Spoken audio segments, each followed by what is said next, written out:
Shabbat Shalom, bendiciones, bendiciones a todos mis hermanos, a toda la familia que se conecta a estudiar juntos. Vamos a estar estudiando temas interesantes el día de hoy. Deme un momentito nada más. Déjenme poner por aquí. Déjenme compartir la enseñanza. Deme un momentito. Shalom, bendiciones, bendiciones a todos. No puedo ver quién está conectado todavía. Javes, mi hermano Javes está conectado por ahí, mi gran hermano Javes. Ok, ya vamos por aquí. Solamente deme un momentito más y empezamos. Ok, ok. Ahora sí. Ah,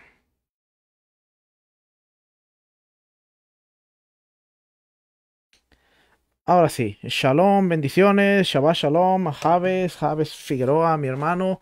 Un abrazo, bendiciones, bendiciones a todos. Estamos contentos de estar nuevamente en este Shabbat, el día de el Señor, el día que el Señor está cubriendo. Gracias, mi hermano, gracias. Esas coberturas son muy buenas, hermano, se te agradece, agradece. Así es que ah, eso es algo interno entre Javes y yo. Así es que, familia, shalom, bendiciones, bendiciones. Estamos contentos de estar nuevamente, como cada semana, trayendo la porción bíblica, trayendo el estudio de la Torá, el estudio de la Escritura. Así es que hoy, esta semana, tenemos dos porciones bíblicas, dos parashots, que son Aharei Mot, después de la muerte, y Kedoshim, del cual vamos a estar desarrollando. Vamos a estar hablando un poquito acerca de el contexto. No vamos a entrar mucho en detalle en sí en lo que es el día de Yom Kippur, porque hoy en la tarde vamos a seguir hablando de todos estos temas. Así es que, familia, bendiciones, bendiciones. Vamos a empezar entonces. Hoy tenemos dos porciones muy interesantes, Aharei Mot y Kedoshim.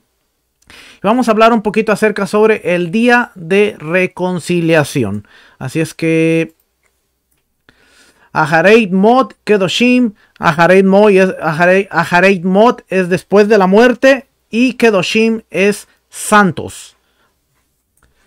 Aharei Mot, la porción de la Torá, de la Escritura, se encuentra en Vayikra, libro de Levítico, capítulo 16, versículo 1 al capítulo 18, versículo 30.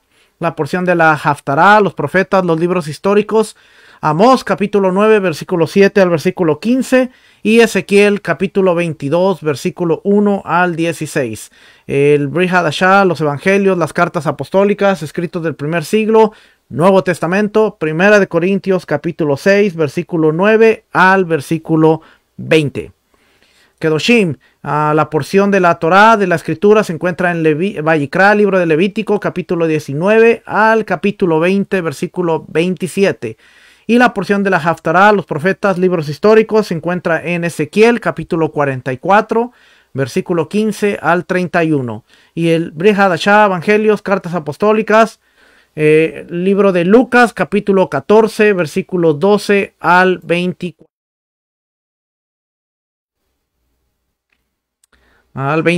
Así es que vamos a dar gracias por el regalo de la Torá, gracias a que nosotros podemos escuchar las palabras de vida y podemos venir al conocimiento de su escritura. Y decimos, bendigan a Yahweh, el que es bendito.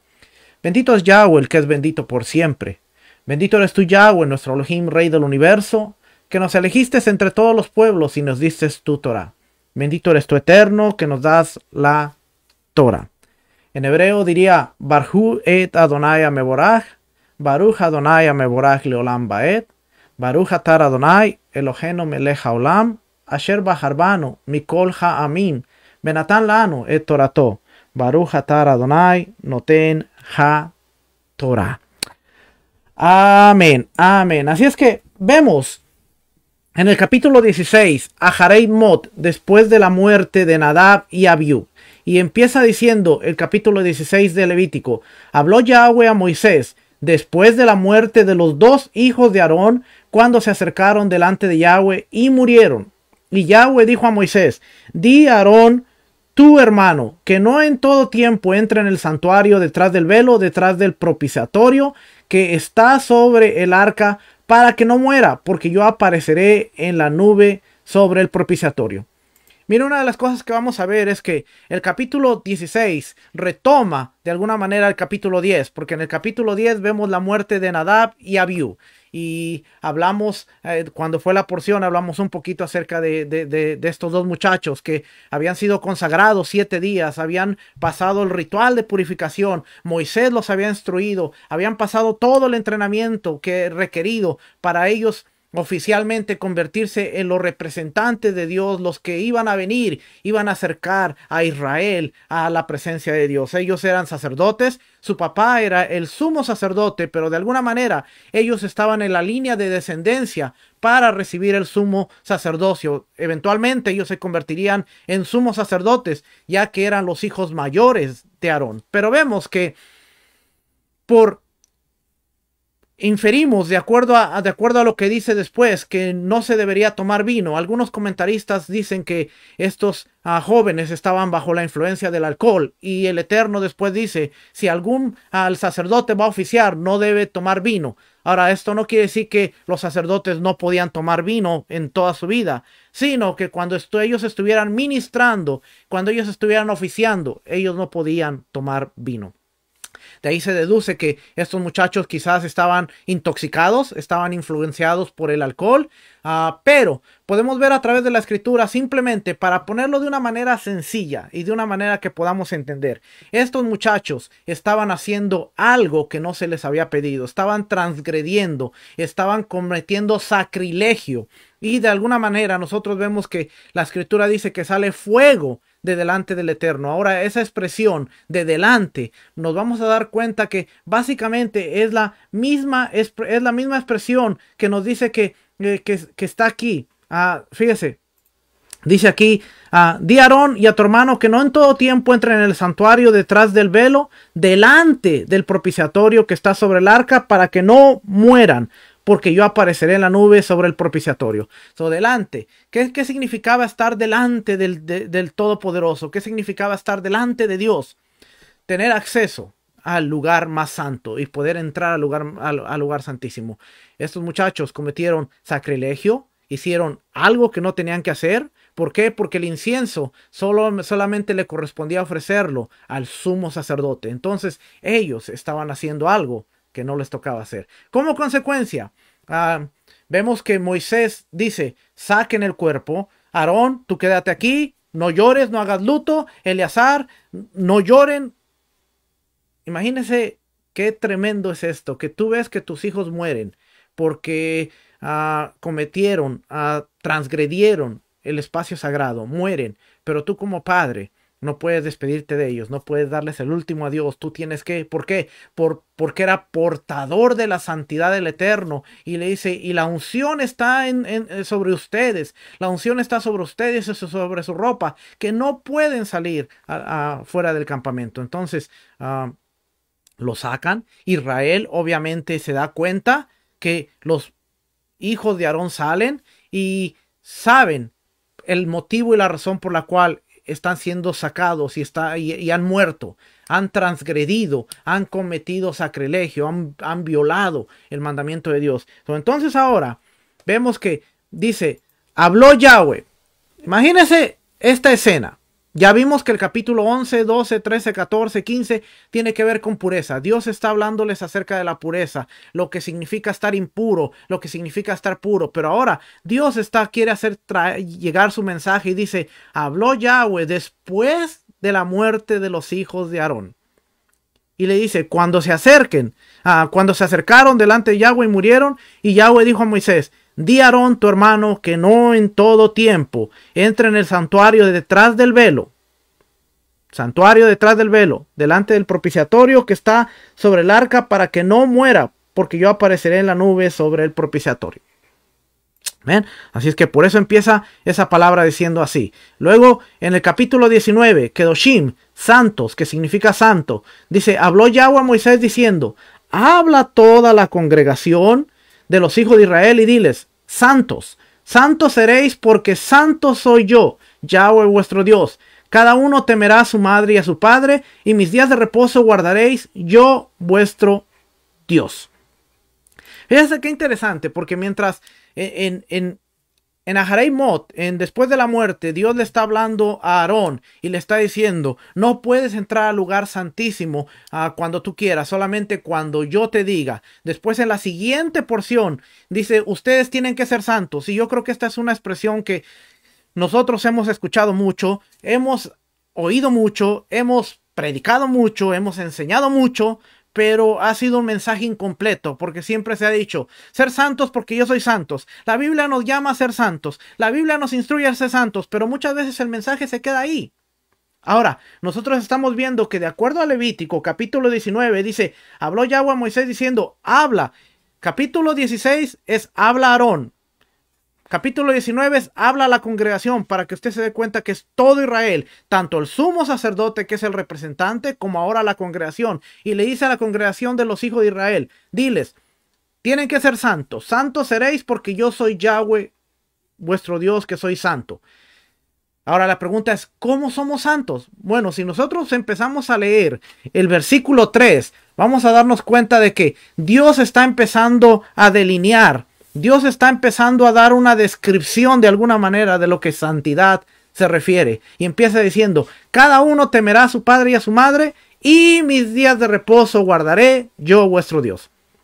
¿No? ¿Cómo puedo ser santo? Bueno, empieza con el principio de honrar y temer a tu padre y a tu madre. Y después, honra mis días de reposo. Un blueprint, un diseño. ¿Quieres llegar a la santidad? Déjame te pongo el plano.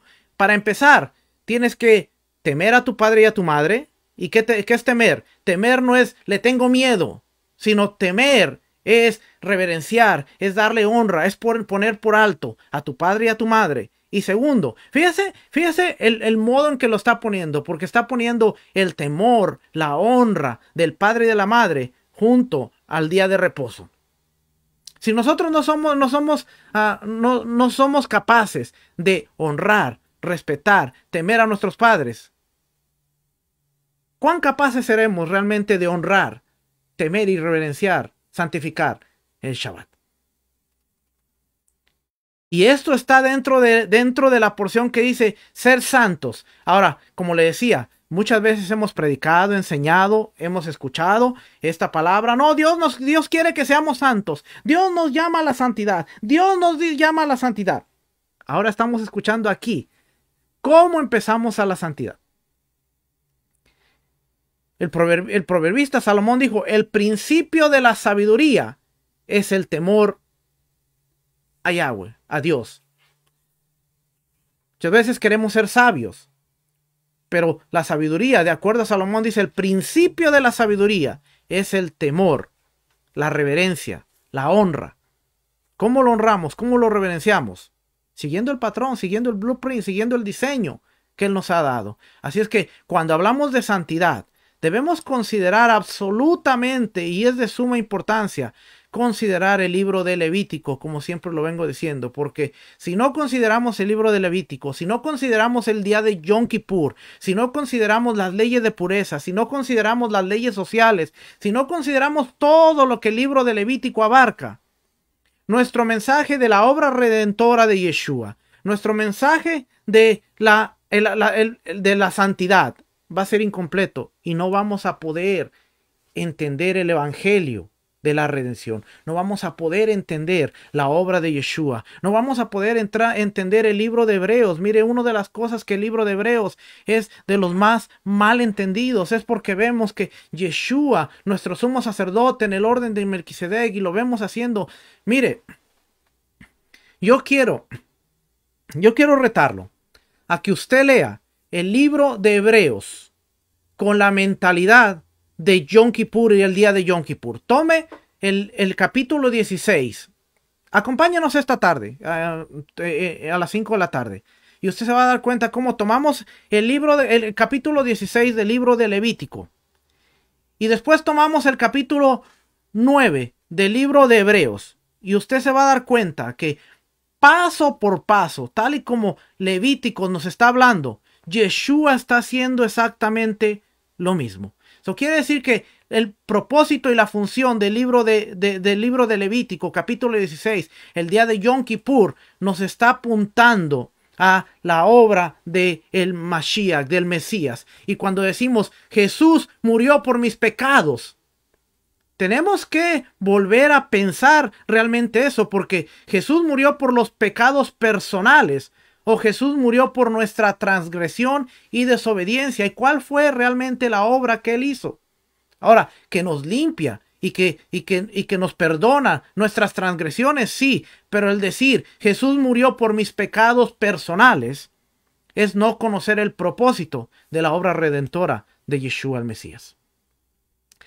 Y muchas de las veces basamos el evangelio en la muerte y resurrección del Mesías para perdón de tus pecados personales y darte una entrada al reino celestial, al reino de los cielos. Ese es el evangelio. Y ese es el evangelio que se ha estado predicando por casi 500 años. Jesús murió para perdonar tus pecados, para llevarte al cielo, para que vivas con Él, para que mores con Él. Eso es lo que... Ok, regresamos. Sí, ahí estamos, regresamos. Algo pasó. Javes, ¿qué pasó? Explícame qué pasó, Javes. Ok, estamos en línea otra vez. Regresamos. Se frizó la imagen un momento por aquí. Así es que vamos a empezar. Vamos a empezar por aquí. Temas de los que habla la porción. Aharei Mot nos habla de Yom Kippur, el día de expiación, el día de perdón. Una pregunta que podemos hacernos: ¿tiene algo que ver la inmoralidad con la impureza y la impureza con este día? ¿Se necesita sangre o sacrificios para el perdón de los pecados? ¿Es permitido matar animales fuera del templo? ¿Y bajo qué circunstancias? Inmoralidades sexuales, porque es importante reconocerlas y respetarlas. Para Kedoshim, somos llamados a ser santos. ¿Qué es ser santo? Relaciones sociales, cómo comportarnos con el prójimo, cuidado con las prácticas paganas, qué es ser justos y qué castigos hay por el pecado. Todo esto, si usted se da cuenta, por eso estas dos porciones se leen, la mayor parte del tiempo se leen juntas, porque la santidad tiene que ver aún con el trato con nuestro prójimo, tiene que ver aún qué tan apartados estamos de las prácticas paganas, tiene que ver qué tan justos somos. Todo esto está relacionado, tiene mucho que ver. Y realmente ahora hay una mezcla muy marcada en todo lugar. Así es que Levítico 16 dice: en este capítulo se encuentran las instrucciones acerca del día de expiación, Yom HaKippurim, que cae en el 10º día del séptimo mes, que es Tishri. Ese día fue el único de todos los días del año cuando el gran sacerdote podía entrar en el lugar santísimo y presentar incienso y sangre ante la presencia de Yahweh. El propósito de ese acto es hacer una limpieza general de los pecados y de las impurezas de Israel que se habían acumulado en el tabernáculo durante todo el año. Okay. Es el día 10 del mes séptimo, el mes de Tishri, el mes hebreo, que viene siendo entre septiembre y octubre de nuestro calendario. Ese es el único día en que el sumo sacerdote podía... Si alguien entraba en el santuario estando impuro, lo contaminaba. Podían haber entrado ahí sin darse cuenta de que estaban impuros, o alguien podía haberse olvidado de que estaba impuro en el momento de entrar. Por esto Yahweh instituye este día de expiación para purificar los objetos del tabernáculo terrenal. Mire, una de las cosas que vemos aquí dice: Yahweh instituye el día de expiación para purificar los objetos del tabernáculo terrenal. ¿Por qué? Porque si alguien entraba en el santuario estando impuro, lo contaminaba. Podían haber entrado ahí sin darse cuenta de que estaban impuros, o alguien podía haberse olvidado de que estaba impuro en el momento de entrar. El santuario se contaminaba. ¿Y qué era? ¿Se contaminaba de qué? De impurezas. Por lo tanto, se necesitaba un día que lo limpiara, un día que limpiara todo.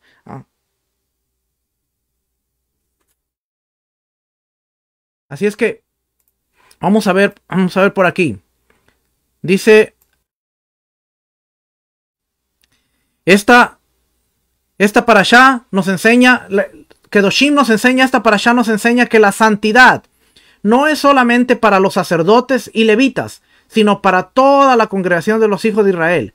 La santidad consiste en ser apartado de las costumbres que son practicadas por los pueblos que están alejados de Yahweh y dedicarse a Él en obediencia a sus mandamientos. Aquí le tengo otra.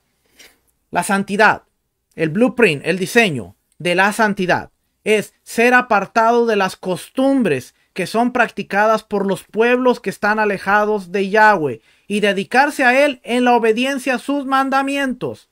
Cualquiera que le diga a usted ser santo, tenemos que ser santos porque Dios nos manda a ser santos, pero se está practicando las mismas cosas que se practican en otras culturas, se están practicando las mismas cosas que se practican con orígenes paganos, estamos quitándole el propósito a el mandato de ser santos.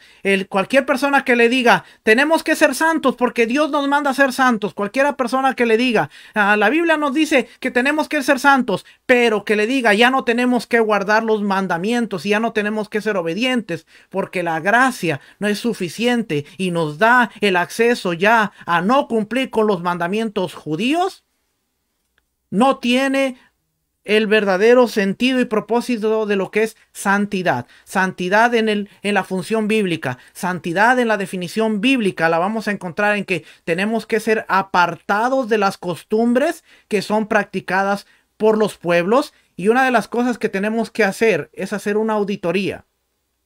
Yo la hice en su momento y la sigo haciendo cada día. ¿Por qué? Porque dentro de los sistemas religiosos, no voy a mencionar nombres para que nadie se moleste, pero dentro de los sistemas religiosos, una de las cosas que encontramos es una gran cantidad de sincretismo. ¿Y qué es el sincretismo? Bueno, el sincretismo empezó desde los años 100, cuando Roma, cuando Grecia eran los imperios que habían conquistado la mayor parte del mundo y ellos hacían un sincretismo en abrazar las costumbres, a abrazar la forma en que ellos adoraban a los ídolos, a sus deidades y las traían al imperio y hacían un panteón, hacían un lugar donde todos los dioses tuvieran una convivencia.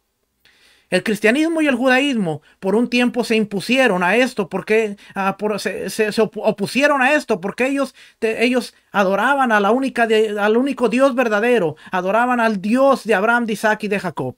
Pero con el tiempo, aún el cristianismo empezó a entrar mucho del sincretismo, empezó a entrar mucha de la mezcla. Y le voy a poner un ejemplo.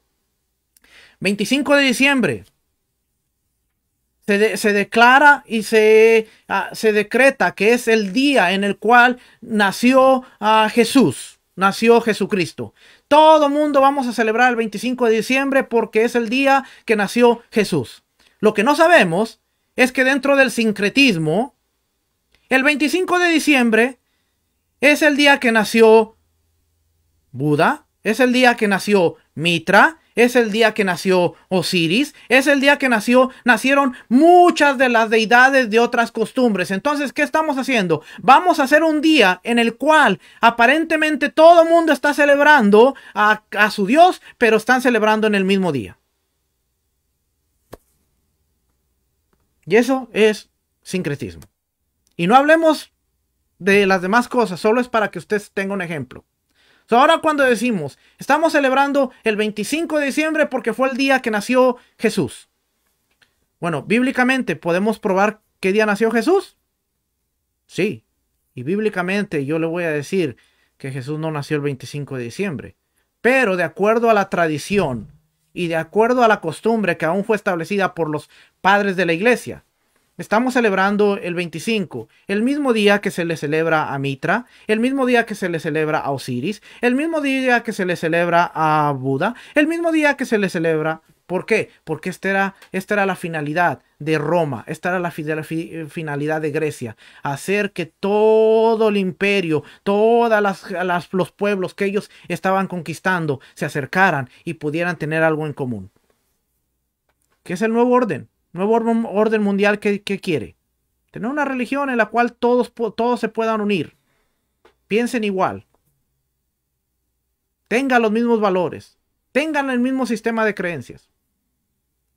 Entonces, ¿qué es santidad? Santidad consiste en ser apartado de las costumbres que practicadas por los pueblos que están alejados de Yahweh. Si usted y yo seguimos haciendo y seguimos celebrando y seguimos viviendo de la misma manera que las costumbres de los pueblos que no obedecen a Yahweh, no estamos entendiendo el concepto de santidad. ¿Ven? Si es que ser santos, porque yo soy santo. ¿Qué significa? Bueno, significa en ser apartados de las costumbres.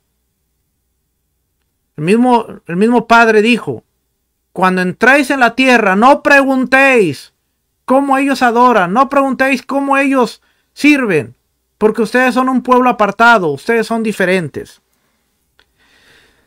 Vimos la semana pasada que la impureza es un impedimento. Ser limpio significa encontrarse en un estado adecuado para acercarse a Dios en adoración. Ser impuro significaba que la persona no podría hacer esto a causa de su situación. No se trataba en sí de un pecado, sino se trataba de una condición.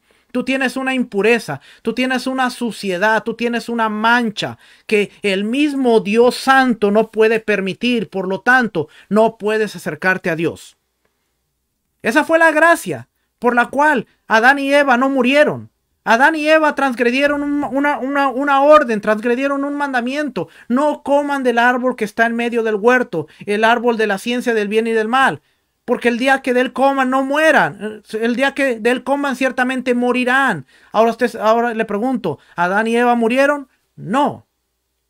Pero tenían una mancha que el mismo Dios que caminaba con ellos ahora ya no podía hacerlo, ya no podía caminar con ellos. Por tanto, la gracia que Dios les tiende a Adán y Eva es sacarlos del perímetro de santidad, sacarlos del espacio sagrado, sacarlos del lugar donde la santidad habitaba para que ellos no murieran por el contacto que ellos iban a tener con esa santidad, siendo impuros, teniendo una mancha, teniendo una mancha de rebelión a través de desobedecer un mandamiento. Y para que ellos no perecieran, Dios los saca del huerto, los exilia, pone los querubines a la entrada. Pero Dios empieza a trabajar en un plan para que la humanidad pueda volver a regresar al Edén y pueda volver a tener contacto con la santidad. Y uno de esos motivos es el sumo sacerdote, que ahora a través de este servicio de Yom Kippur podía traer a la humanidad, podía traer a Israel bajo sus hombros y podía regresar al espacio de la santidad donde iba a estar con el Creador, poder regresar al huerto donde estaba la santidad y poder tener contacto con el Creador. Por eso Pablo escribe en Romanos y dice, nosotros estábamos destituidos de la gloria de Dios. ¿Cuándo usted y yo estábamos destituidos? Cuando Adán y Eva fueron sacados, fueron destituidos, la humanidad completa fue destituida. Entonces usted y yo estamos en ese Adán y Eva que fueron destituidos, y Pablo dice, por cuanto estábamos destituidos de la gloria de Dios, estábamos alejados, pero Dios nos acercó. ¿Cómo? A través de Yeshua el Mesías, nos acercó nuevamente al huerto del Edén. ¿Y cuándo sucedió eso? ¿Cuándo Yeshua entró al lugar santísimo? Cuando Él murió y resucitó. Y nos dice el libro de Hebreos, Él entró al lugar santísimo. Y en lugar de la sangre del macho, en lugar de la sangre del becerro que Aarón ponía sobre el arca, Yeshua entra y pone de su sangre para decir, a través de esta sangre, yo estoy reconciliando a la humanidad para que tengan acceso a tu presencia y puedan gozar de la presencia del Creador. Así que decir, murió por mis pecados, suena un poquito egoísta. a decir, murió para la reconciliación de la humanidad y para que yo pudiera tener acceso nuevamente a la santidad del Padre. Amén. Así es que, acuérdese, ser limpio significaba encontrarse en un estado adecuado para acercarse a Dios en adoración. Ser impuro significaba que la persona no podía hacer esto a causa de su situación. El término profano, común, casual, es lo que encierra todo lo demás, inmundo. Y Dios es un Dios santo.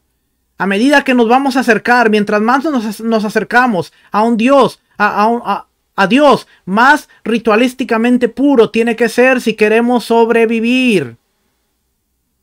Israel, los sacerdotes, el tabernáculo, Dios, el lugar santísimo. No podemos. El círculo, acuérdense el círculo. El sumo sacerdote entraba al lugar santísimo. En el círculo central está la zona más sagrada, el lugar santísimo, el lugar de la presencia de Dios, el reposo del Creador, el trono del Rey. En Yom Kippur, Yom HaKippurim, o el Yomá, el día, era el único día en que la humanidad podía tener acceso al lugar santísimo. El sacerdote cargaba a todo Israel en sus lomos y los traía delante del trono poderoso. Y podemos hablar muchas cosas acerca de, bueno, y el canto que dice, yo entraré al lugar más santo, al lugar santísimo, a través de la sangre del Cordero de Dios. Bueno, podemos definir esa palabra. Y ya en otras enseñanzas lo hemos hablado. El velo que se rasgó no es el que separaba el lugar santo del santísimo, sino el lugar santo. ¿Y a dónde dice el libro de Hebreos que tenemos entrada? Tenemos entrada al lugar santo, no al lugar santísimo. Porque aún en el lugar santísimo, Yeshua, nuestro sumo sacerdote, fue el único que entró, llevó a la humanidad a través de lo que él hizo. Pero no quiere decir que nosotros, los seres humanos, podemos entrar al lugar santísimo y presentarnos delante de Dios. Y más, aún si estamos moralmente impuros y ritualmente impuros, podemos morir. Pero no entendemos estos conceptos y a veces tomamos una parte de la escritura y la aplicamos y no entendemos. Así es que esta parte solo es como repaso. Aquí están las naciones. Impuro, el que está impuro, el que tiene un impedimento, el campamento de Israel. Y después viene el tabernáculo, que es el centro donde Dios habita. Yom Kippur y la santidad. El capítulo 16, este capítulo marca el punto más elevado del libro de Levítico. Aquí hallamos provista la expiación a favor de Israel. En otras partes encontramos la posibilidad de expiación por individuos o cosas, pero aquí encontramos la expiación provista para Israel como nación, como conjunto. Aquí trata de la expiación por los sacerdotes, el mismo lugar santo, el tabernáculo de reunión, el altar y todo Israel. Era también expiación por todas las inmundicias, iniquidades, transgresiones y pecados. Aquí está el punto en el cual el Señor y su pueblo, mediante su sumo sacerdote, llegan a la relación más íntima posible bajo el antiguo pacto. Acuérdense, tenemos que entender cuál es el concepto de antiguo pacto y nuevo pacto. ¿Quiénes están en el nuevo pacto? Bueno, Israel era parte del nuevo pacto. ¿Cómo se entra al nuevo pacto? Bueno, a través de la sangre de Yeshua. ¿Qué era el antiguo pacto?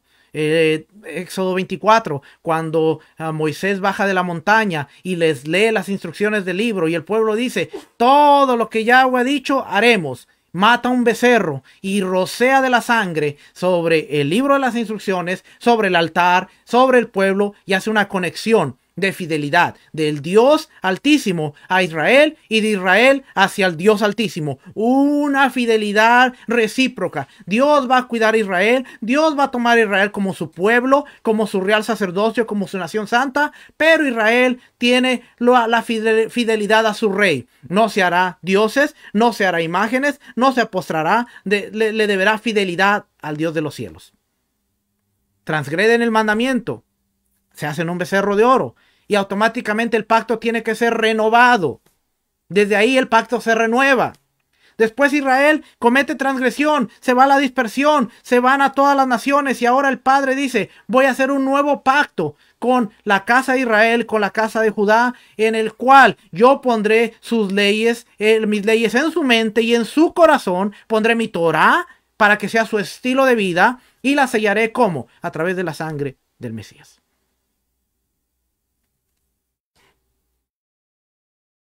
¿Ven? Entonces, comprende el eje ceremonial y teológico sobre el que gira todo el libro de Levítico. Las instrucciones anteriores se han ocupado de los diferentes tipos de sacrificios, las condiciones en las que deben ofrecerse, haciendo hincapié a la atención a las necesidades individuales. Ahora, la atención se centra en hacer expiación por todas las impurezas y pecados de inadvertencia de toda la congregación israelita, comenzando con el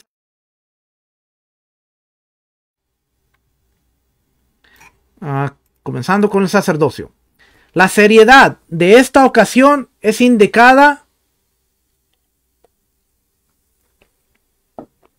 Oiga lo que dice aquí. La seriedad de esta ocasión es indicada inmediatamente por la referencia de la muerte de los dos hijos de Aarón cuando se acercaron delante de Yahweh y murieron. El ritual de este capítulo haría posible el acercamiento del sumo sacerdote a la presencia del Señor sin que ocurriera una tragedia. Se pide a Moisés que le recuerde a Aarón que ni aún el sumo sacerdote podía acercarse a Dios directamente y por su voluntad. 6 meses después de la celebración de la Pascua, se instruyó al pueblo a afligirse, después de lo cual el sumo sacerdote haría expiación por ellos. Al igual que la Pascua, esta ceremonia debía celebrarse anualmente y marcó la ocasión en que toda la comunidad se movilizó ante Dios en un acto de conjunto confesión y expiación. Fue un momento de gran solemnidad, a diferencia de las fiestas anuales, y si el ayuno estuvo involucrado en la autodisciplina preparatoria, como piensan muchos intérpretes, fue la única ceremonia que exigió tal ejercicio comunitario. Si bien los capítulos 11, del 11 al 15, ciertamente interrumpen el flujo de la narrativa histórica y en esa medida bien podrían considerarse como una interpolación, el hecho es que se han integrado firmemente en el libro y su conjunto por medio de las referencias en Levítico 5.2 y 7.21. El pasaje anterior en Levítico 10.10 prepara al lector para la distinción detallada entre especies limpias e inmundas en el capítulo 11, mientras que los capítulos 12 al 15 aplican el mismo tema a situaciones sociales. Todo está conectado. El día más importante del año en Israel era el día de expiación, como una limpieza a fondo anual que se lleva a la suciedad acumulada durante los 12 meses anteriores que no han sido quitadas con la limpieza rutinaria de la casa. Así el día de la expiación quitaba los pecados acumulados que habían escapado la atención incluso al adorador más concienzudo de Israel. ¿Qué quiere decir? Mire, le voy a poner un ejemplo. Nosotros en nuestra casa normalmente limpiamos, ¿va? La esposa, el hombre, en muchas partes de los hogares el hombre también limpia, sí, usted escuchó bien, el hombre también limpia en muchas partes de los hogares alrededor del mundo. No en todos, pero en algunos. El hombre y la mujer limpian la casa diariamente. Pero algunas parejas acostumbran a una semana o un día anual hacer una limpieza general. ¿Por qué? Porque hay áreas que se han escapado. Hay áreas en donde no se ha limpiado. Hay rincones, hay esquinas, hay detrás de la estufa, detrás del refrigerador, detrás de la cama, hay áreas en donde se han escapado y hay que hacer una limpieza general para quitar todas esas áreas que están fuera de nuestra vista, pero que hay suciedad, que no se ha podido limpiar correctamente. Yom Kippur, como nos dice aquí, es una limpieza a fondo que está quitando a la expiación, o expiaba, era un día de expiación que quitaba los pecados acumulados que habían escapado la atención, incluso del adorador más concienzudo de Israel. Tenía que haber un día ¿Por qué? Porque Israel sabía que corría el peligro que si no limpiaban el altar, la presencia de Dios podía salir y podía dejar el lugar santísimo. Y Ezequiel nos relata de la presencia de Dios dejando y alejándose el lugar santo, el lugar santísimo, lugar santo, los atrios, y llegando al monte de los olivos. ¿Por qué? Porque Israel no quiso hacer expiación, no quiso hacer purificación, no quiso arrepentirse, no quiso hacer una teshuvá de sus maldades y sus pecados. ¿Eso quiere decir que nosotros podemos tener un templo sin la presencia? Quiere decir que nosotros podemos tener un sistema. Quiere decir que nosotros podemos tener un sistema bien organizado, pero tener deficiencia en la presencia de Dios. El libro de Levítico, y de acuerdo a los principios bíblicos, nos dice, la santidad puede dejar un lugar en donde no hay un arrepentimiento. Lea Ezequiel. Ezequiel dice que el profeta vio que la gloria, la Shekinah de Dios, se movió del lugar santo, del lugar santísimo al lugar santo, del lugar santo a los atrios y de los atrios al templo, al monte de los olivos, perdón. Podemos tener mucha intención y poca o nula presencia. Sigamos adelante. Yo pienso que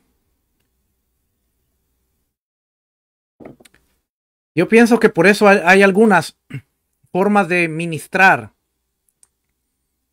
fuera de orden. Si usted ve la forma en que el mundo está ministrando, es verdaderamente loco. Si usted ve la forma en que el mundo trata de ministrar la presencia de un Dios santo, de un Dios Kadosh, santo, loco.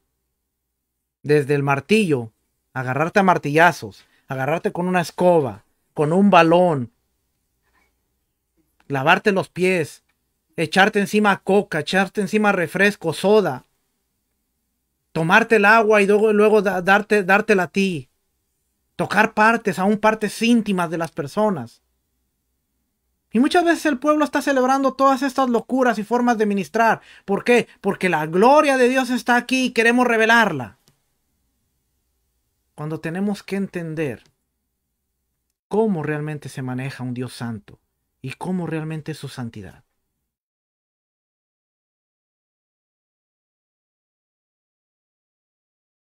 La descripción más completa de este día ocurre en Levítico 16, que establece una serie de instrucciones bastante detalladas.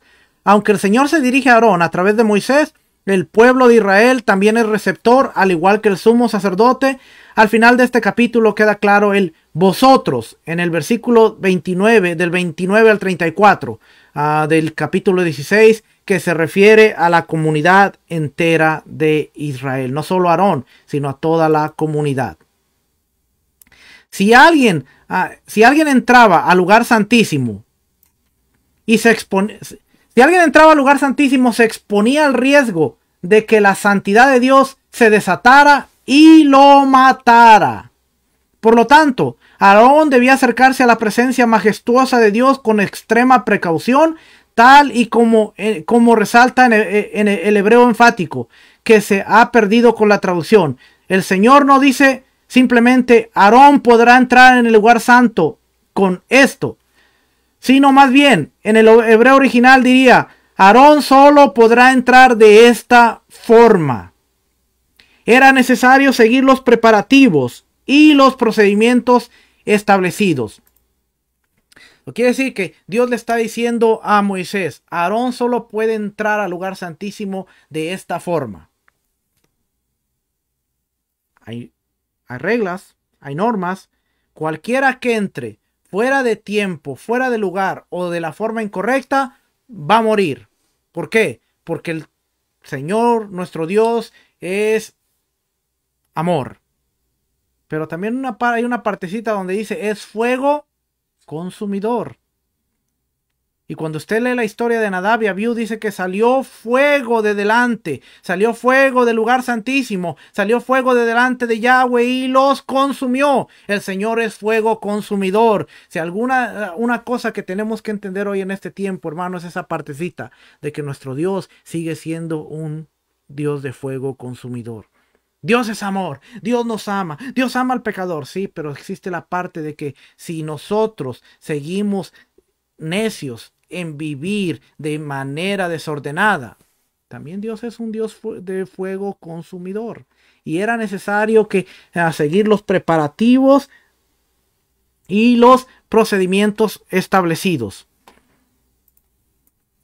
Leemos que Aarón, al presentar la ofrenda por el pecado, hará pues expiación por el lugar santo. ¿Ve? Dice por el lugar santo, a causa de las impurezas de los hijos de Israel y a causa de sus transgresiones por todos sus pecados. Versículo 16, capítulo 16, dice que al entrar a hacer expiación por el lugar santo, a causa de las impurezas de los hijos de Israel, a causa de sus transgresiones por todos sus pecados.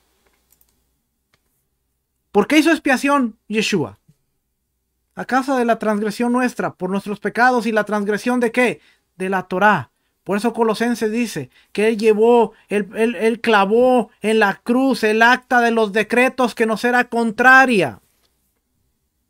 ¿Qué era esa acta de los decretos? Todo lo que estaba en nuestra contra por haber violado y por haber transgredido los mandamientos y la ley de nuestro Dios. Lo mismo.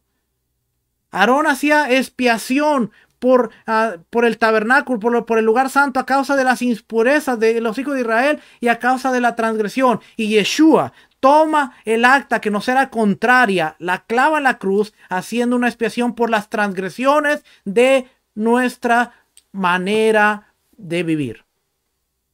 Cuando le traen a la mujer en los evangelios, vemos claramente que le dice: ¿dónde están los que te acusan? Ninguno ha quedado, Señor. Bueno, ni yo tampoco.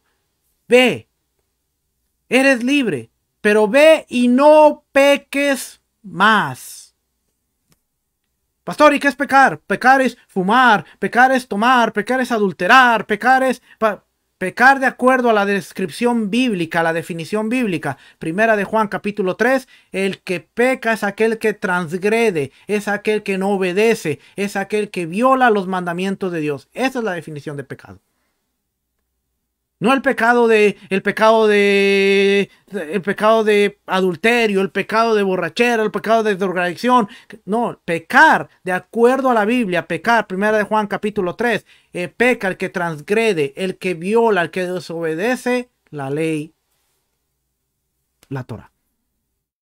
Yeshua mismo dijo: en aquel día vendrán muchos y dirán: Señor, en tu nombre, Señor, en tu nombre. Y yo les diré: apartaos de mí, transgresores.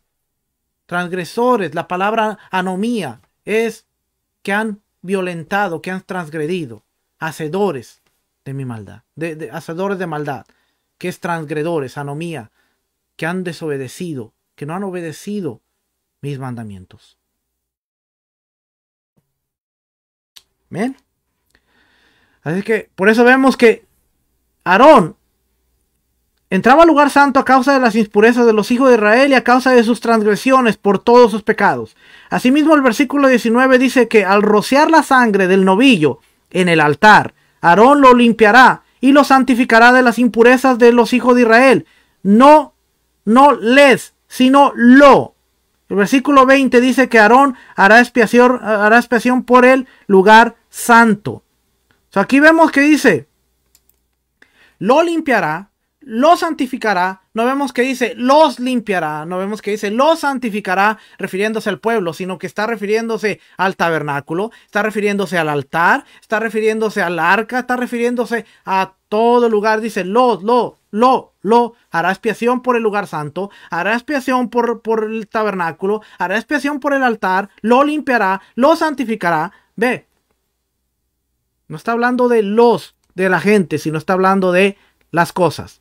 Así que la parte esencial del ritual se trataría entonces de purificar el santuario de las contaminaciones más que de perdonar los pecados del pueblo.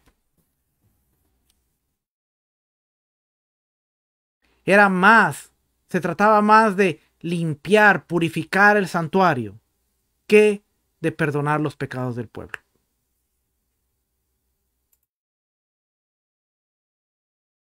Tradicionalmente se ha creído que la expiación significaba lo segundo, o sea, perdonar los pecados, y apuntaba a la forma en la que se salda la deuda del pecado y se expía con un sacrificio sustitutivo. Pero Jacob Milgrom y otros están convencidos de que en los textos rituales de Levítico el significado que se pretende es limpiar o borrar, y lo que se limpia no es el pecador, sino el santuario que había sido contaminado por la impureza ritual. Cuando tú traías una ofrenda para limpiar la transgresión, para quitar la mancha que había sido puesta en el altar, pero no traías una ofrenda para que muera el animal por mí, para que mis pecados sean perdonados. Entonces, sí, la muerte del animal no garantizaba el perdón de los pecados, sino la gracia del Todopoderoso. Así es que la gracia que perdona pecados no apareció con Yeshua, sino es un principio bíblico desde la fundación del mundo. La gracia es la que te libera de tu falta, de tu pecado. Pero tú tenías que traer un sacrificio y un animal para que estuvieras consciente de que tú habías provocado una mancha en la relación tuya y de Dios. El que traía la ofrenda tenía que estar consciente de que había puesto una mancha en el altar, y esa mancha era un impedimento que no le permitía acercarse a Dios. Si usted y yo viéramos lo que Yeshua hizo por nosotros, apreciáramos aún más el don de gracia, porque Yeshua quitó precisamente esa mancha, quitó precisamente ese impedimento que teníamos de acercarnos a Dios. Pero si nosotros seguimos pecando, seguimos transgrediendo la Torá, seguimos faltando, dice el libro de Hebreos, ya no hay sacrificios que hacer. ¿Por qué? Porque Yeshua se ofreció una vez y para siempre, removiendo los pecados, y te dijo: ve y no peques más. Pero ahora nosotros tomamos la gracia para decir: no, hermano, seguimos poniendo manchas en la relación que tenemos con Dios. Y como Jacob Milgrom dice, el propósito de los rituales de Levítico era limpiar, borrar. No se limpiaba el pecador, sino el santuario que había sido contaminado de la impureza ritual. Ahora yo le pregunto, ¿cuántos de nosotros queremos tener una relación con el Creador con un camino lleno de manchas y suciedad? Porque aunque no hay templo, aunque no hay altar, aunque no hay los principios de Levítico, los principios bíblicos se siguen aplicando. ¿Por qué? Porque Yeshua nos hizo una conexión no con el altar terrenal, sino con el altar celestial. Y el altar celestial está de pie. Y la sangre de Yeshua está ahí. Y la conexión está ahí. Pero nosotros seguimos poniendo manchas a lo que ya Yeshua limpió. Así que va más allá de solamente perdonó mis pecados. Porque ese perdonó mis pecados nos hace: puedo seguir pecando y Él me va a seguir perdonando. Y puedo seguir pecando y Él me va a seguir perdonando. Tiene que ver con la mancha que no me permitía acercar a Dios. La limpió. Tengo un don inmerecido. Puedo acercarme a Dios. Puedo acercarme al Creador. Pero si yo sigo pecando, yo sigo añadiendo manchas. Como una es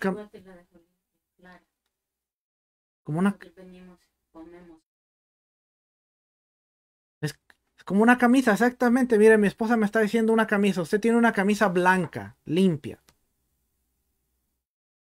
Pero una vez que la ensucia, el cloro y el detergente pueden hacer un trabajo hasta cierto punto. Pero si usted abusa, si usted la llena de ketchup, de mostaza, si usted le pone aguacate, si usted le pone chocolate, si usted le pone todas las manchas que usted quiera y después quiere pretenderla lavar, no va a salir muy limpia, que digamos. Y le puede echar todo el cloro, le puede echar todo el detergente, le puede echar todo lo que usted quiera. Después de tanto cloro se le rompe.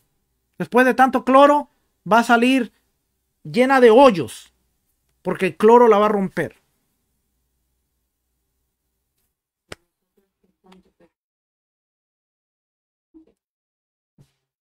Nosotros con tanto pecado y pecado, después viene Dios, que es un poderoso detergente y un poderoso blanqueador, y dice, para que puedas volver a ser blanco y puedas volver a ser restaurado, te tengo que romper, te tengo que hacer pedazos y tengo que formarte de nuevo. Y ahí es la parte que, ay, ¿por qué estoy pasando a esto? Ay, ¿por qué me sucede esto? Ay, ¿por qué? Porque es la única manera de restaurarte.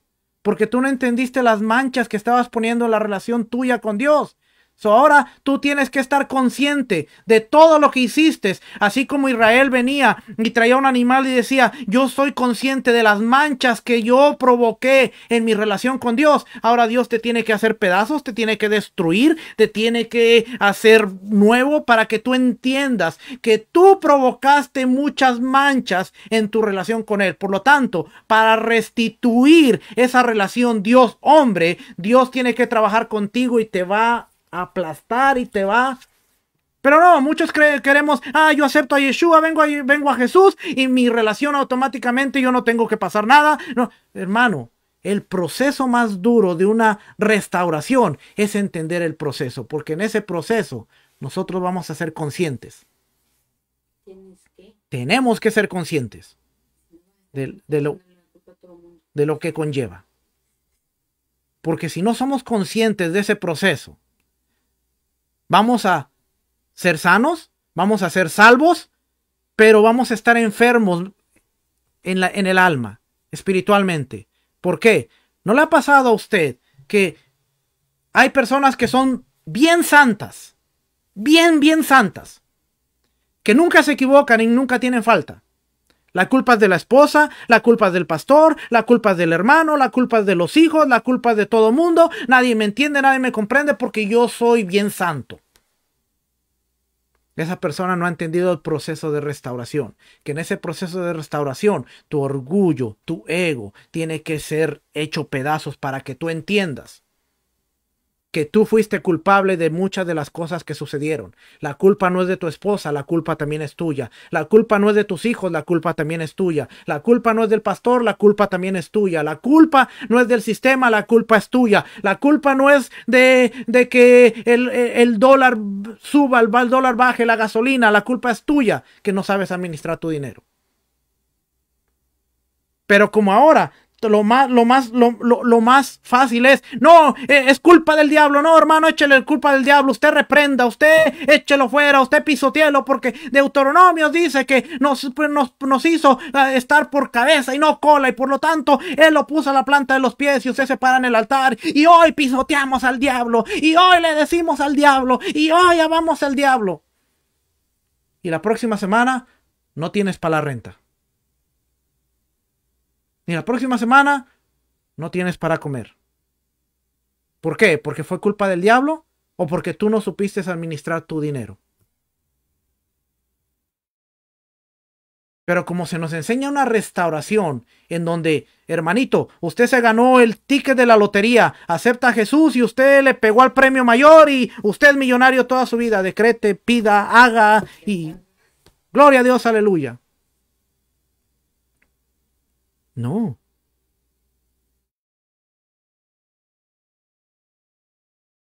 Shalom a mi hermano Ezra, ahí qué gusto, mi hermano. Así es que entonces, por eso ya Jacob Milgrom dice, él está convencido de que en los textos rituales de Levítico el significado que se pretende es limpiar o borrar. Y lo que se limpia no es el pecador, sino el santuario que había sido contaminado por la impureza ritual. Qué diferente es verlo de esa manera, ¿va? Yeshua murió, sí, para perdonar mis pecados, pero no murió por mis pecados. Murió para restaurar mi relación con Dios, de la cual ahora yo soy responsable de mantener pura. Porque Él me dio acceso al Padre, quitó la mancha, quitó lo que me impedía, pero ahora yo soy responsable de mantenerla así. Yo soy responsable, absoluto, de mantener mi relación con el Señor pura. Además se dice que esta visión es consistente con la manera en que los sacerdotes veían el mundo. El santuario era un microcosmos del mundo y si había impurezas ahí, reflejaba que el mundo en sí era impuro y que su estabilidad estaba bajo amenaza. Por lo tanto, cuando se limpiaba el santuario, se volvía a la normalidad y volvía a la estabilidad no solo de la salud espiritual del pueblo, sino también del mundo que Dios había creado. Mire, esta era la forma en que ellos veían las cosas. No como usted y yo. Ellos entendían que el santuario era el microcosmos del mundo. Si había impurezas en el santuario, reflejaba que el mundo era impuro y que su estabilidad estaba en amenaza. ¿Sabe por qué hay tanto caos en el mundo? ¿Sabe por qué hay tanto caos en los sistemas y en los países y en el mundo entero? Es porque nosotros hemos menospreciado nuestra relación con Dios. Y la sociedad es solamente un reflejo de nuestra relación con el Padre. Nada más. Durante mucho tiempo se han levantado o se han enseñado a jóvenes en una relación tibia, en una relación en donde todo es permitido, en una relación en donde la gracia es lo mejor que le puede pasar. ¿Y qué pasa ahora? Jóvenes destruyendo monumentos, jóvenes creando caos, jóvenes haciendo y deshaciendo lo que quieren porque ellos saben que pueden obtener lo que ellos quieran. ¿No es eso el reflejo de nuestro sistema? No, hermanito, no. Usted es un vencedor. Usted hable la palabra. Usted pídala. Usted decrétela. Porque Romanos capítulo 11 dice: es pues la certeza, la fe de lo que se espera, la convicción de lo que no se ve. Hermano, usted háblelo y le será hecho. Todos los jóvenes dicen: yo me salgo con la mía. Alaba.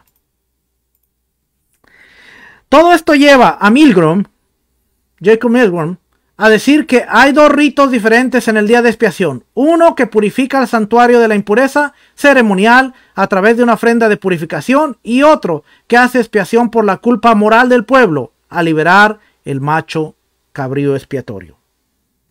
Yo veo ahí la diferencia. La sangre que entraba purificaba el altar, el tabernáculo, lugar santo, lugar santísimo, y el chivo expiatorio era realmente el que se llevaba la pureza, a la expiación por la culpa moral del pueblo. Vamos a hablar un poquito acerca de Azazel.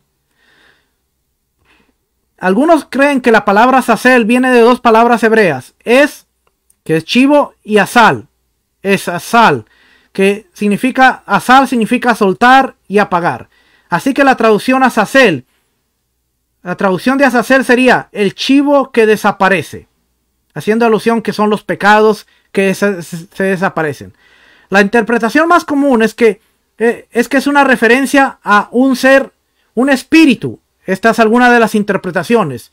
El pasaje dice para Azazel, versículos 8, 9, 26. En el versículo 8 aparece en contraste a Yahweh, uno para Yahweh y otro para Azazel. Entonces, la idea sería que los pecados son enviados al espíritu de su origen y desaparecen en el desierto.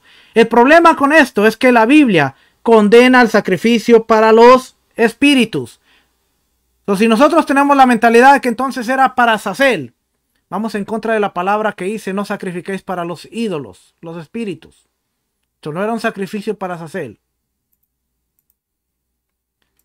Una tradición hebrea es que Azazel es un lugar en el desierto. Dicen que viene de las palabras Azaz, ser fuerte, y El, poderoso. Así sería la referencia a un lugar en las montañas, un precipicio. Dice que el macho cabrío está echado del precipicio a su destrucción. Así tiene la idea de destrucción. Esta interpretación dice que para Azazel quiere decir para destrucción. Cualquiera que sea la interpretación, la idea es que los pecados son echados fuera y desaparecen. Es la misma idea en la que se encuentra en Miqueas capítulo 7 versículo 19, que dice que Yahweh echará nuestros pecados a las profundidades del mar. Para los hebreos, el desierto y el mar eran lugares grandes y escondidos, y las cosas echadas en el desierto y en el mar estaban perdidas. Simplemente con esto La mentalidad para los hebreos, para Israel, para el antiguo Medio Oriente, para los Israel del antiguo Medio Oriente, tanto el desierto como el mar eran lugares grandes y desconocidos. Así es que las cosas que se iban al desierto, las cosas echadas al desierto o a la mar, estaban perdidas para siempre. Por eso dice, vuestros pecados fueron echados al fondo de la mar y no me acordaré más. ¿Por qué? Porque en su mentalidad, no en la nuestra, en la mentalidad de la audiencia, tanto el desierto como el mar eran grandes, desconocidos, y todo lo que tocara el desierto y el mar estaba perdido. Por eso dice, yo echaré vuestros pecados al fondo de la mar y nunca más me acordaré de ellos. Miqueas dice que lleva nuestros pecados al desierto y nunca más se acordará de ellos. ¿Por qué? Porque esa era su mentalidad.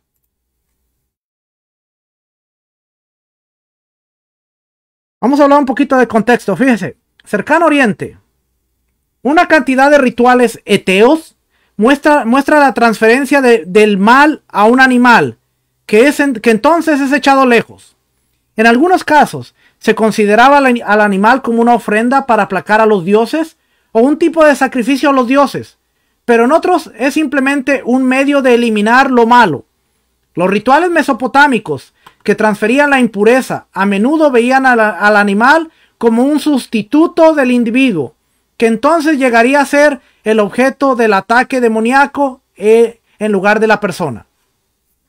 En el ritual Asaki Marsuti, para la fiebre, el macho cabrío, que era sustituto del enfermo, era echado al desierto.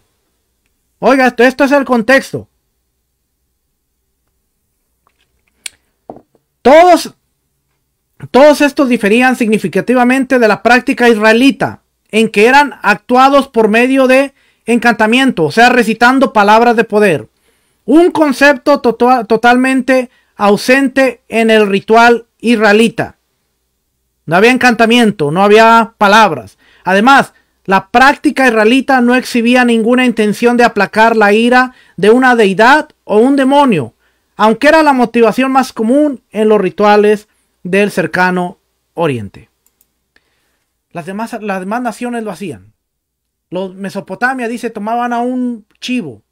Si la persona estaba enferma, transferían la enfermedad al animal y la mandaban al desierto, para que el ataque del demonio ya no fuera sobre la persona, sino fuera sobre el animal. Ahora, ¿por qué esto es bien significativo? Porque acuérdese que en el cercano Medio Oriente, los pueblos veían todo como que los dioses eran los que tenían control de la naturaleza y de todo lo que sucedía. Y por eso ellos hacían sus sacrificios, hacían sus ritos y así tenían su sistema de creencias basado en que los dioses eran los que regían la vida. Si llovía, era porque el dios de la lluvia le placía mandar lluvia. Si había cosecha, es porque la madre tierra, es porque Acera, es porque la tierra había sido fértil y había que rendirle tributo. Si venían cosas malas, eran porque los espíritus, los demonios, venían y atacaban a las personas. Pero en Israel no hay indicios. Hasta antes del primer siglo, hasta antes de la dispersión, de que ellos le atribuyeran las cosas negativas a los demonios.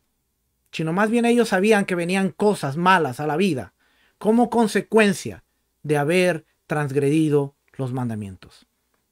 Y si usted lee de Deuteronomios 28, 29 y 30, usted se va a dar cuenta que en ningún momento dice que los diablos y los demonios y los espíritus van a venir sobre usted, sino dice, estas maldiciones vendrán sobre los que no guarden los mandamientos. Y nos da un montón de cosas que si usted se pone a ver muchas de esas cosas, usted puede decir, por eso estoy pasando esto, por eso mi hogar está así, por eso mi familia está así, por eso mis finanzas están así, por eso no es culpa del diablo, hermano. Mire, yo he llegado a decir esto vez tras vez, que a veces la gente me acusa de no creer en los demonios y en el diablo y en los demonios. No es que no crea, yo creo Yo creo que hay influencia. Yo creo que hay un espíritu malo. Yo creo que hay influencia. Pero yo creo más en el poder de enseñar a las personas la responsabilidad que nosotros tenemos, en lugar de estar viendo diablos en cada esquina y estar peleando, porque cuando usted toma responsabilidad, usted cierra puertas, usted cierra todo lo que el enemigo puede usar para atacarlo, y usted vive de una manera más pacífica, usted vive de una manera rodeada por la presencia de Dios y le va a ir bien. Contrario a que si yo le diga, no, no, sí, mi hermanito, todo es culpa del diablo. No, mire, reprenda, mira, ¿por qué se te está cayendo el internet ahorita? No, porque es el diablo. No, porque el diablo está influyendo ahí. No, porque el diablo. Hermano, se está cayendo el internet porque hoy es Shabbat. Porque hoy alrededor del mundo hay un chorro, cientos de pastores, maestros enseñando. Y la red está saturada. Claro que cuando tú llegas, se te va a caer de algún modo.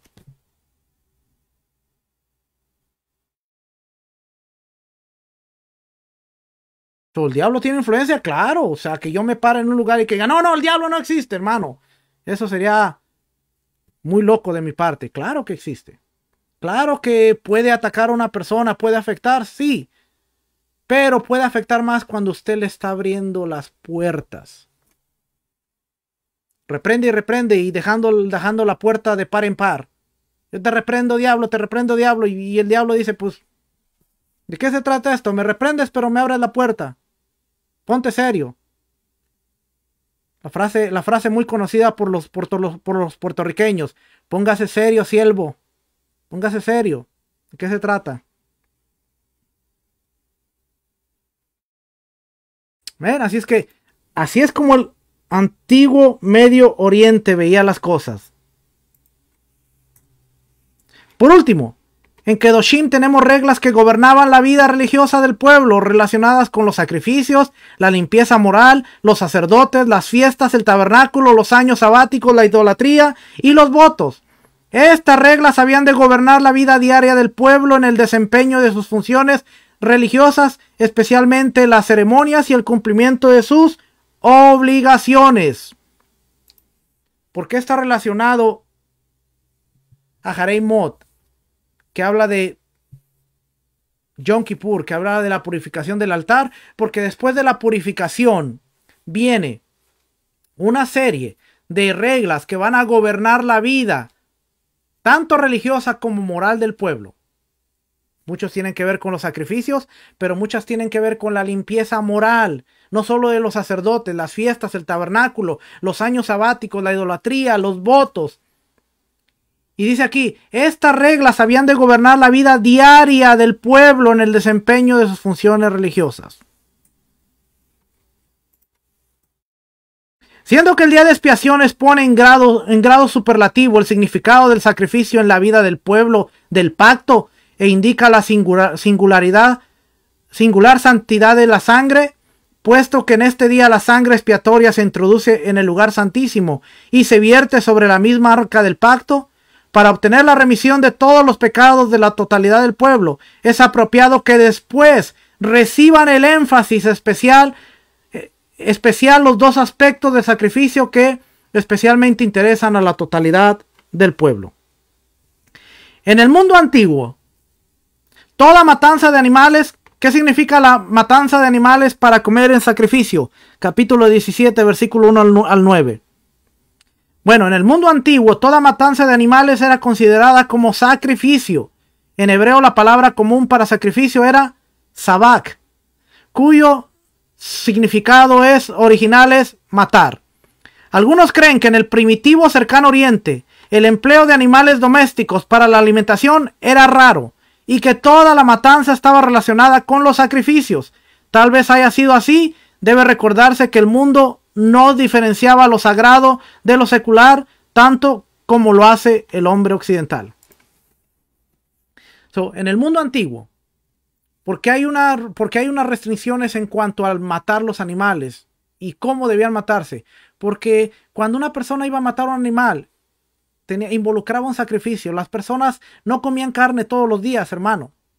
Usted no veía a las personas comer carne como usted y yo, que todos los días comemos carne y rara vez comemos vegetales. La dieta de los israelitas no eran de carne todo el tiempo.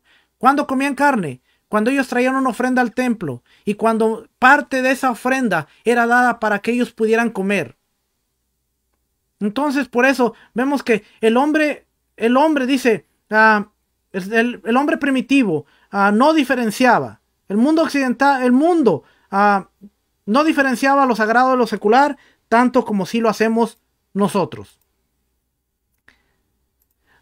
La vida era misteriosa, de modo que el dar muerte a cualquier animal puede haber tenido modalidades religiosas. En este caso, el hebreo tenía orden de tratar un buey o un cordero o cabra al tabernáculo. Antes de matarlo, ahí debía darle muerte como sacrificios de paz ante Yahweh. El sacerdote oficiante tomaba la parte asignada del animal y devolvía el resto al ofrendante. Así la comida era recibida por el ofrendante, pero no antes de haber reconocido que ritualmente que el pan cotidiano proviene de Dios. Capítulo 18. La legislación de esta parte abarca una amplia variedad de asuntos. Revela hasta qué punto la ley había sido propuesta para regular toda la vida humana. Para aquellos que estaban vinculados al Señor por medio del pacto, no había parte de su existencia que no estuviera bajo su potestad. Esta es característica en esta sección la repetición de la frase Yo Yahweh y su variante Yo Yahweh, vuestro Dios. Estas expresiones aparecen 20 veces en los capítulos 18 al 19. Israel tenía que ser diferente a las demás naciones. Capítulo 18, versículo 3. Porque el Señor es diferente. Esa diferencia es su santidad. Los versículos finales del capítulo 20 al versículo 24 al 26 identifican al Dios de Israel en sus propias palabras. Yo Yahweh, vuestro Dios, que os he apartado de los pueblos. En el 20:26 tenemos el propósito divino, para que seáis míos.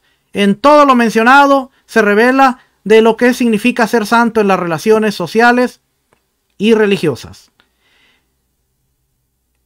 Este capítulo, el capítulo de las relaciones, está dirigido directamente a los hijos de Israel. Se recuerda al pueblo que Yahweh es su Dios y que deben ser distintos a las demás naciones de la tierra. Los israelitas no deben aceptar las costumbres de Egipto, de donde provenían, ni las de Canaán, a la cual se dirigían. Habrían de conducirse por lo que el Señor les proporcionaba, estatutos y ordenanzas. Se les dice que habiéndolo, el hombre vivirá en ellos. Aquí tenemos la sorprendente diferencia entre el creyente en Dios y el incrédulo. El mundano deriva sus ideales de su contexto, el creyente de su Dios.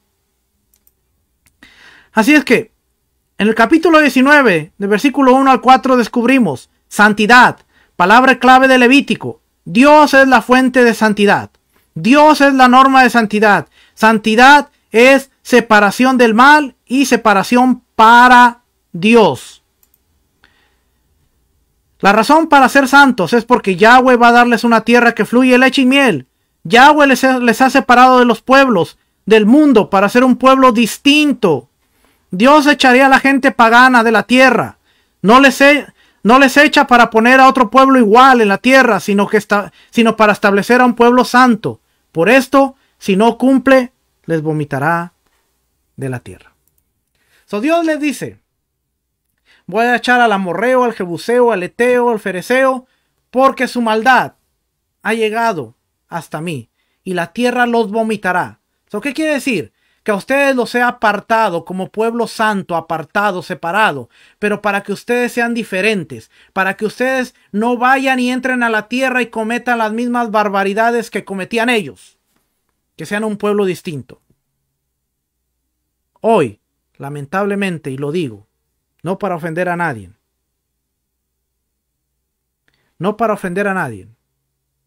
pero hoy, hermanos, hoy hablar de cristiano no hace diferencia. Y le estoy diciendo, hermanos, si nosotros no tenemos la capacidad de entender los códigos de santidad y entender por qué el día de Yom Kippur fue y es y sigue siendo tan importante en nuestra vida, es el día que nos recuerda que esa mancha que nos impedía el acceso para Dios. La gracia de Yeshua la limpió para que pudiéramos encontrar remisión por nuestros pecados, para que pudiéramos tener una relación con el Padre, pero esa relación se vive a través de los códigos de santidad. Y si usted quiere ver los códigos de santidad, lea Levítico 11, 12, 13, 14, 15, 17, 18, 19, 20. Porque solamente a través de entender estos conceptos vamos a entender qué es santidad. Tenemos que dejar Dios dice, hasta llegar al monte de los olivos.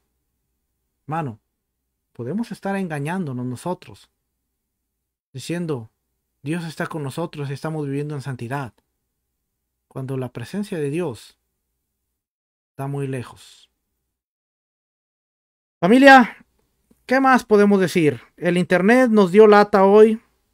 El internet nos dio mucha lata, pero sabemos que hay mucha gente conectada alrededor del mundo. Hay muchos maestros. Hay muchas cosas pasando en este tiempo. Familia, tenemos que ser responsables y tomar las cosas con seriedad.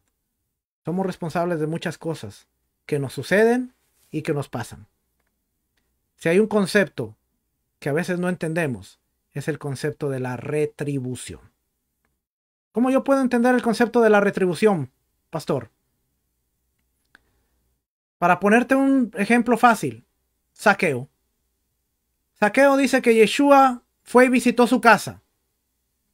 Y automáticamente Zaqueo vio y dio fruto de ese arrepentimiento como haciendo retribución.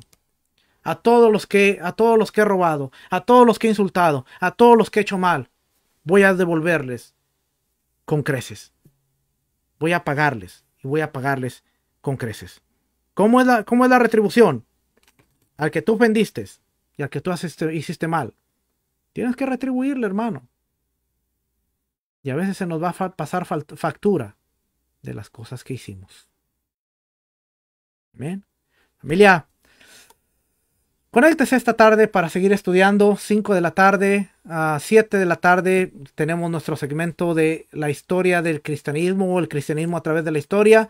Y mañana tenemos nuestro segmento de Torah, no Torah, Torah un estilo de vida. No, el blueprint de la Torah con mi hermano y amigo Javes Figueroa. Así es que familia, nada, cuídese, que el Eterno le bendiga, que el Eterno le guarde, que el Eterno haga resplandecer su rostro sobre cada uno de ustedes. Les amamos y acuérdese, Dios demanda de nosotros santidad, pero una santidad que tenga orden, estructura y forma, y no solo unas palabras de, yo soy santo, yo vivo en santidad, tenemos que entender qué es santidad. Familia, shalom, bendiciones, Shabbat.